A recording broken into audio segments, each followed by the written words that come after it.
ସାଙ୍ଗମାନେ ଆଜି ନା ଥିଲା କାର୍ତ୍ତିକ ପୂର୍ଣ୍ଣିମା ଡଙ୍ଗା ଭସା ଥିଲା ତ ଶୀତ ତ ଏବେ 2 ଦିନ ଆଣି ପକେଇଛି ଆଉ ଆମର ଏପଟେ ସବୁ 12ଟା 12:30 ହେଲେ ରାତିରେ ମନ୍ଦିର ସବୁ ଖୋଲା ହେଇଯାଏ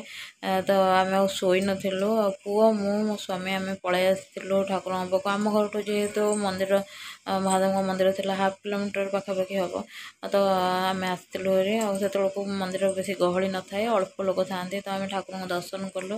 ଆଉ ମନ୍ଦିର ତ ବହୁତ ସୁନ୍ଦର ଭାବେ ସଜା ହେଇଥାଏ ଆଉ ପୁରା ମନ ଖୁସି ହେଇଗଲା ଆଉ ଟିକେ ଡେରି ହେଇଗଲେ ନା ଲାଇନ୍ ଲାଗିଯିବ ଠାକୁରଙ୍କୁ ଦର୍ଶନ କରିହେବନି ଆଉ କେତେ ସୁନ୍ଦର ଭାବେ ଲାଇଟ୍ ସଜା ହେଇଯାଇଛି ଆଉ କିଛି ହବିଷାଳି ମାନେ ବି ଚଉରା ପୂଜା କରୁଥିଲେ ଏବେ ଟାଇମ୍ ଆସିକି 2ଟା ବାଜିଯାଇଥିଲା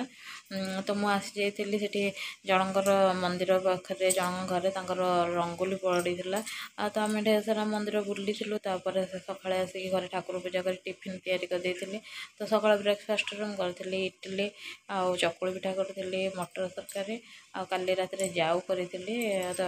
ଦହିବରା ଏମିତିକି ପିଲାମାନେ ଖାଇଲେ ଭାଣିଜୀ ବି ଅଛନ୍ତି ଭାଣିଜୀ ଝିଅ ଆଗେ ଖାଉଥିଲେ ତାପରେ 2 ପ୍ରହର ରୋଷେଇରେ ଅରୁଆ ଭାତ ଡାଲମା ଶାଗ କେତେ ପ୍ରକାର କରିଥିଲି।